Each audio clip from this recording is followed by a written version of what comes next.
ఇది మా జెండా, ఇది ఎగరడం ఎవ్వరూ ఆపలేరు అని జెండాతో ముందుకు వెళ్తున్న కనకలతాని బ్రిటిష్ వారు కాల్చి చంపినప్పుడు ఆమె వయసు కేవలం 17 సంవత్సరాలు మాత్రమే. నీలగిరి ప్రాంతంలో బ్రిటిష్ వారికి పడవను ఇవ్వడానికి ఇష్టపడినటువంటి బాజీరౌత్ని కాల్చి చంపినప్పుడు అతడి వయసు కేవలం 12 సంవత్సరాలు మాత్రమే.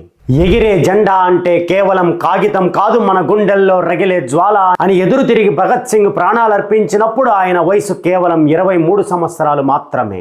ఈ భూమి కోసం నెత్తుటి చినుకులను కురిపించగలను, నా మరణాన్ని ఆహ్వానించగలను అని గర్జించిన అల్లూరి సీతారామరాజు నేల కూలినప్పుడు ఆయన వయసు కేవలం 25 సంవత్సరాలు మాత్రమే. ఇలా వేల మంది తమ రక్తాన్ని ధారపోసి ప్రాణాలను రాసులుగా పోసి స్వతంత్రాన్ని మనకు అప్పజెప్పితే, కానీ మనం హక్కుల కోసం అడిగిన గొంతును మౌనంలోకి నెట్టేస్తున్నాం. ప్రశ్నించే కళ్ళను దేశద్రోహులుగా ముద్ర వేసి జైళ్లలోకి నెట్టేస్తున్నాం. శతాబ్దాల బానిస సంఖ్యల నుండి విముక్తి పొందామని సంబరపడిపోతున్నాం. చీకటి చెరసాల నుండి వెలుగులోకి అడుగుపెట్టామంటూ తలెత్తుకుంటూ గర్వంగా నడుచుకుంటూ వెళ్తున్నాం. గుండెల్లో స్వతంత్ర జ్వాలను రగిలించుకుంటూ సంతోషాల సుడిగుండాల్లో తేలిపోతున్నాం.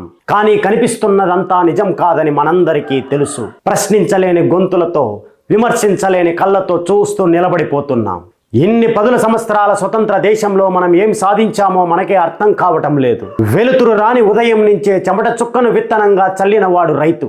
ఎండలతో యుద్ధం చేసి, వరదలతో పోరాటం చేసి, పగలంతా నేలను ముద్దాడి, రాత్రిపూట అప్పుల కాగితాలపై కన్నీళ్లు కార్చుకుంటూ పండించినటువంటి పంటకు గిట్టుబాటు ధర లేక రైతన్న బజారులో నిలబడిపోతే మనం ఎలా స్వతంత్రం వచ్చిందంటూ గర్వంగా తలెత్తుకుని తిరగగలుగుతాం?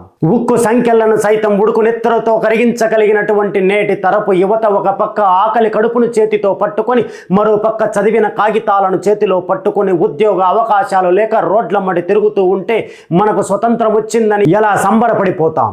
ఆడబిడ్డ పుట్టిందంటేనే అవమానంగా భావించి పాఠశాలకు బదులు పనులను, కలలకు బదులు బాధ్యతలను అప్పజెప్పేసి చేతులు దుడిపేసుకుంటున్నాం. ఆమె వెళ్లే దారిలో వేల కళ్ళు ఆమెను కత్తుల్లా కుచ్చుతూ ఉంటే, తన కళ్ళను తలను దించుకొని నడుస్తూ వెళుతూ ఉంటే ఎప్పుడు ఆమె ఎగురుతున్న ఈ జెండాను తల ఎత్తి వందనం చేసేది? ఎప్పుడు మనకు స్వతంత్రం వచ్చినట్టు?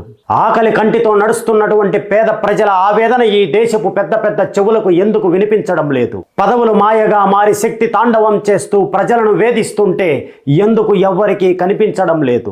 రాజకీయ వేదికలు ప్రజల కన్నీటిని తుడిచేందుకు కాక శత్రువులను దువ్వి పట్టేందుకు, శత్రువులను విమర్శించే వేదికలుగా మారుతూ ఉంటే, ఎవ్వరూ ఏమీ పట్టనట్టుగా ఉంటే ఏ విధంగా మనకు స్వతంత్రం వచ్చిందని అనుకోవాలి మనం?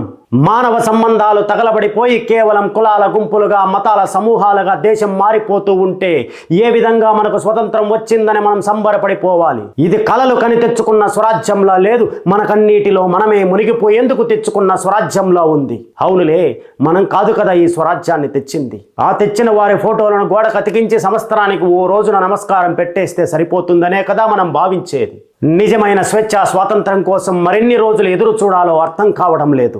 మన జెండాను మనం తప్పకుండా గౌరవించాలి. ఎందుకంటే ఆ జెండా పైన రెపరెపలాడుతూ ఉందంటే ఆ జెండా పునాదుల్లో కొన్ని వేల భారతీయుల శరీరాలు నిండి గట్టిగా పట్టుకుని ఉన్నాయి కాబట్టి. ఇది కేవలం నా అభిప్రాయం మాత్రమే. ఒకవేళ నా అభిప్రాయాన్ని ఏకీభవించినట్లయితే సమాజ నిర్మాణం కోసం ఈ వీడియోని ఓ లైక్ చేయండి. ఇప్పుడే మొదటిసారి ఇక్కడికి వచ్చినట్లయితే ఈ ఛానల్ని ఓసారి సబ్స్క్రైబ్ చేసుకోండి. అందరికీ నమస్తే.